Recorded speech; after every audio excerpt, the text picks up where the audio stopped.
श्री शिवाय नमस्तुभ्यम। पुष्य नक्षत्र आ गया है, वह भी पुरुषोत्तम मास में। ऐसा दुर्लभ संयोग अद्भुत है और कार्य की गति के लिए कहा गया है। आइए जानते हैं पुष्य नक्षत्र कब से कब तक रहेगा, आपको क्या करना चाहिए क्या नहीं, कौन से उपाय आप अपने घर पर रहकर कर सकते हैं ताकि पुत्र, विवाह, नौकरी, रोग, कर्ज, धन इत्यादि की परेशानी दूर हो और हमेशा आपके घर में सौभाग्य बना रहे, स्थिर लक्ष्मी का वास हो, व्यापार चल निकले और पति, बच्चों का और आपका हमेशा भाग्य उदय हो। इसके लिए कुछ श्रेष्ठ कार्य चलते फिरते ज्योतिष और शिव महापुराण जो कि गुरुजी द्वारा बतलाए गए हैं, इस वीडियो में सरल भाषा में आपको बताऊंगी। सुनिएगा और अंत तक बने रहिएगा। 27 नक्षत्र का सबसे सुंदर अर्थात राजा जिसे कहा जाता है वह पुष्य नक्षत्र है। और इस बार जो पुष्य नक्षत्र तो हालांकि हर महीने प्राप्त होता है, परंतु गुरु पुष्य नक्षत्र दुर्लभ है और वह भी पूरे दिन रात में प्राप्त होना किसी चमत्कार से कम नहीं है।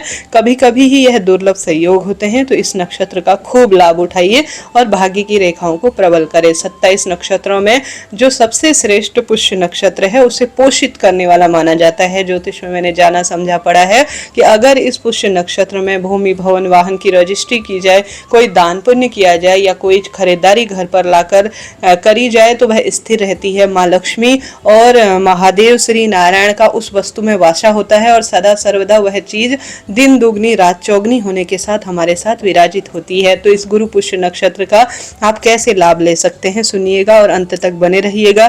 क्या दान आप करें ताकि आपका जीवन पुरुषोत्तम माह में सफल हो जाए, सुनिएगा, अंत तक बने रहिएगा। सबसे पहले मैं आपको हमेशा बताती हूँ, कोशिश करें ब्रह्म मुहूर्त में उठने का। जब ऐसे दुर्लभ संयोग होते हैं तो पूरा ब्रह्मांड बहुत सुंदर हमारी कामना सिद्धि करने के लिए तत्पर होता है। तो ब्रह्म मुहूर्त एक ऐसा समय हो जाता है जब भाग्य रेखाएं अपने आप में प्रबल करने के लिए होती हैं। दिन की शुरुआत या तो 4 बजे से लेकर 5 बजे के मध्य में करने का प्रयत्न करें, जिसे ब्रह्म मुहूर्त कहा जाता है। ऐसा ना कर सके तो सुबह आप 5:30-5 बजे सूर्य उदय के समय जग जाइएगा। ओम नमो भगवते वासुदेवाय, ओम महालक्ष्मी च विद्महि विष्णु पत्नी च धीमहि तन्नो लक्ष्मी प्रचोदयात्। इन महामंत्रों का जप करें।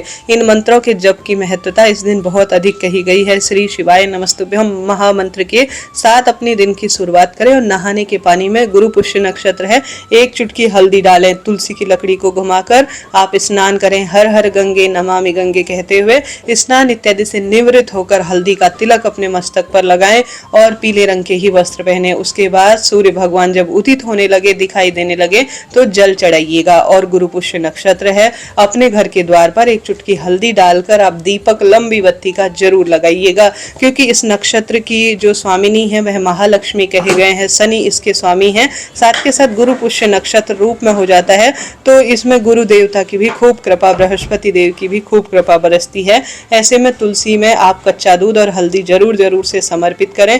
इसके साथ ही सरल तरीके से भाग्य की रेखाओं को प्रबल करने के लिए आप सभी कुछ न कुछ कार्य करने का कार्य कीजिएगा। जैसे कि इस दिन एक सरल कार्य आप कर सकते हैं, चाहे तो घर के मंदिर में करें, चाहे तो आप महादेव के मंदिर में करें, इच्छा आपकी है। जैसा कि गुरुजी ने 33 दान की लिस्ट बताई है, उसमें से जो इस दिन का दान है वह है सफेद ऊन। अब सफेद ऊन दान करना इस समय गर्मी है, संभव नहीं है। ऐसी स्थिति में आसन का दान करें, या तो 33 आसन, या इस दिन पीले चने की दाल दान करना बहुत शुभ माना जाएगा। पीली हल्दी दान करना शुभ माना जाएगा। पीले वस्त्र दान करना शुभ माना जाएगा, क्योंकि पीली जो चने की दाल होती है वह स्वर्ण समान होती है। तो अपनी इच्छा शक्ति सामर्थ्य अनुसार किसी शिव नारायण मंदिर में आप चने की दाल इत्यादि का दान जरूर कीजिएगा।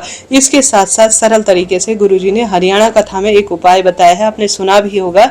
बेलपत्र शिवलिंग पर या अपने घर के आसपास या कुबेरेश्वर धाम में अगर आपको समर्पित की हुई मिल जाए, या घर के मंदिर में, या किसी भी तरह से कहीं से भी आपको कोई शिव मंदिर हो जहां पर आपको लगता है कि यह जो है मंदिर यह अपने आप में अद्भुत है, तो वहां से एक बेलपत्र उठा लीजिए और उस बेलपत्र को सुखाकर रख लीजिए। और सुखाने के बाद आप सभी को उसे पीस लेना है, किसी चीज में पाउडर रूप में बना लेना है। फिर बाद में जब भी आप किसी कार्य के लिए जाते हैं तो इसे अपनी जिह्वा पर रख लीजिए। इससे बहुत सिद्धता आएगी और आपका काम बन जाएगा। देखिए, हमारे जो जिह्वा होती है उसमें देवी देवी सरस्वती का वास होता है। ऐसे में गुरु पुष्य नक्षत्र के दुर्लभ सहयोग में अगर आप अपने घर के मंदिर में या कहीं महादेव का सिद्ध मंदिर हो तो अपने हाथ से बेलपत्र चढ़ाइए, क्योंकि महत्वता बहुत अधिक है। और इस दिन लाया हुआ कोई भी जड़, कोई भी वस्तु धारण करना, अपने लिए प्रयोग करना, औषधि खरीद कर लाना, उसे अभिमंत्रित करना, कोई रत्न धारण करना किसी चमत्कार से कम नहीं है। तो क्यों ना इस वस्तु को समर्पित कर कर बेलपत्र को घर लाकर इसे प्रयोग में लिया जाए। इसका फल अद्भुत कहा गया है। इसके साथ ही सरल उपाय, जैसे कि गुरु जी कहते हैं, शिव पंचायत का नाम लेकर सरल तरीके से आप 5 बेलपत्र लीजिए, शिवलिंग पर चढ़ाई हुई भी प्रयोग में ले सकते हैं। 5 चावल के दाने आपको लेने हैं। गुरुवार का दिन है, केले वृक्ष का पूजन करें और गौ माता को केला, गुड़, चना जरूर से खिलाइएगा। 5 बेलपत्र आपको लेना है और साथ के साथ 5 चावल के दाने लेने हैं। शिव पंचायत का आपको ध्यान करना है। यह सिर्फ और सिर्फ गुरु पुष्य नक्षत्र के दुर्लभ सहयोग में होता है। यूट्यूब में आप गुरु जी की आवाज में सर्च कर सकते हैं। बहुत पुराना उपाय है, बहुत पुराना है, अभी भी मेरे पास यह वीडियो रखा हुआ है। आप यह उपाय कर सकते हैं, इससे हर कार्य सिद्ध होता है। पंचमुखी दीपक जिसमें 5 बत्ती लगानी है और इन बत्तियों में आपको पहला जो है बत्ती रखनी है श्री नारायण के नाम की, दूसरी बत्ती रखनी है महादेव के नाम की, तीसरी बत्ती रखनी है गणेश जी के नाम की, चौथी रखनी है सूर्य भगवान के नाम की, 5वीं अंतिम बत्ती रखनी है जो माता दुर्गा है। इन पंच देवी देवताओं के नाम की 5 बत्तियां दीपक में रखनी है। एक जल का कलश लेना है। जल कलश आप सामान्य कुछ भी नहीं डालें, आपकी इच्छा है, आप चाहें तो चने की दाल, चंदन, अपनी इच्छा अनुसार कोई भी वस्तु डाल सकते हैं, आपकी इच्छा है। परंतु एक जल का लोटा लीजिए, 5 बेलपत्र और 5 चावल के दाने लीजिए और शिव पंचायत के नाम से पंचमुखी दीपक बनाकर किसी महादेव के मंदिर चले जाएं। गुरु पुष्य नक्षत्र के दुर्लभ सहयोग में सबसे पहले पंच देवताओं का ध्यान कर पंचमुखी दीपक लगाएं। फिर आप सभी जो जल का लोटा ले गए हैं, इच्छा शक्ति सामर्थ्य है, आप इसमें जो चाहे वह मिला लीजिए, शिवलिंग पर इस जल को चढ़ा दीजिए। उसके बाद आपको 5 बेलपत्र अपनी कामना कहते हुए और 5 चावल के दाने शिवलिंग पर चढ़ाने चाहिए। इसके बाद अपनी प्रार्थना कर कर घर की तरफ आने से पहले एक बेलपत्र और एक चावल का दाना आप गुरु पुष्य नक्षत्र के दुर्लभ सहयोग में उठाकर घर ले आइए। घर लाने के बाद अपने व्यापार स्थल पर या अपने घर पर, कहाँ पर भी आप, जहाँ भी आपको अपना, जैसे कोई लैपटॉप है या कहीं पर आप वर्क करते हैं, वहां पर आप किसी भी चीज में, किसी कागज में, किसी लाल वस्त्र में, किसी पीले वस्त्र में रख देते हैं तो आपका कार्य सिद्ध हो जाता है और सांसारिक, मानसिक, आर्थिक कष्ट बंधनों से आपको मुक्ति मिल जाती है। तो करके देखिएगा, बहुत सरल उपाय है। चावल का दाना 100 ब्राह्मणों की, चावल का दाना धन लक्ष्मी में वृद्धि करता है, सौभाग्य देता है। नारी के जीवन में जब दुख बढ़ रहे होते हैं तो एक चावल का दाना बहुत उपयोगी होता है और 5 बेलपत्र, 5 चावल का दाना तो बहुत ही सुखद है। करके देखिएगा, लाभ मिलेगा। घर पर आप सभी खीर जरूर बनाएं। गुरु पुष्य नक्षत्र है और दुर्लभ है, गुरु पुष्यामृत भी इसे कहा जाता है। घर पर महालक्ष्मी को खीर, शहद का भोग लगाएं। साथ के साथ सरल तरीके से आप सभी को जो श्री नारायण है उनके निमित्त खीर का भोग लगाना है। कनक धारा स्रोत, विष्णु सहस्त्र नाम का पाठ करना, या आप सभी कोई दिव्य पुस्तक या महालक्ष्मी के सरल मंत्रों का जाप करते हैं आज के दिन तो धर्म, अर्थ, काम, मोक्ष की प्राप्ति होती है। सिद्धि प्राप्ति करने के लिए हवन इत्यादि इस दिन किया जाता है। माँ लक्ष्मी, श्री नारायण से संबंधित महामंत्रों का आज के दिन जाप करना आपका भाग्य प्रबल करने में सहायक है। इसके साथ साथ अन्य तरह के भी कई उपाय आज के दिन किए जाते हैं, जैसे कि बरगद की पत्ती, कई लोग यहाँ पीपल की पत्ती का भी प्रयोग करते हैं। यह भी बहुत सुंदर है क्योंकि पीपल का एक पत्ता 100 ब्राह्मणों की साक्षी कराता है।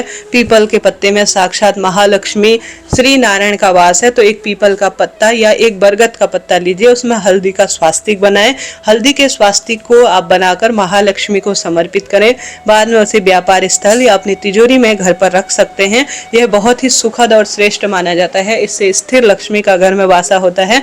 दोबारा से जब गुरु पुष्य नक्षत्र या पुष्य अमृत योग किसी भी स्वरूप में प्राप्त हो, फिर नया आप रख सकते हैं बरगद या पीपल का पत्ता और पुराने वाले को विसर्जित कर सकते हैं। श्रोताजनों, इस तरह से शास्त्रों में, खासतौर पर ज्योतिष में और अन्य दिव्य पुस्तकों में गुरु पुष्य नक्षत्र और पुष्य नक्षत्र की महिमा का वर्णन मिलता है। आप अपनी इच्छा शक्ति सामर्थ्य अनुसार इनमें से कोई ना कोई कार्य करें। महालक्ष्मी की स्तुति, हवन, ध्यान, भजन, अन्नदान, जलदान, वस्त्रदान, गोदान, जो आपसे व्यवस्था हो उस स्वरूप में आप महालक्ष्मी, शिव नारायण की स्तुति करें, अनंत अनंत गुना लाभ होगा। अभी के लिए इतना ही। इसी तरह की वीडियोस देखने के लिए चैनल से जुड़े और सब्सक्राइब करें। राधे राधे जी, हर हर महादेव। नाम जाप करते हुए आप भी कमेंट्स में जरूर लिखें।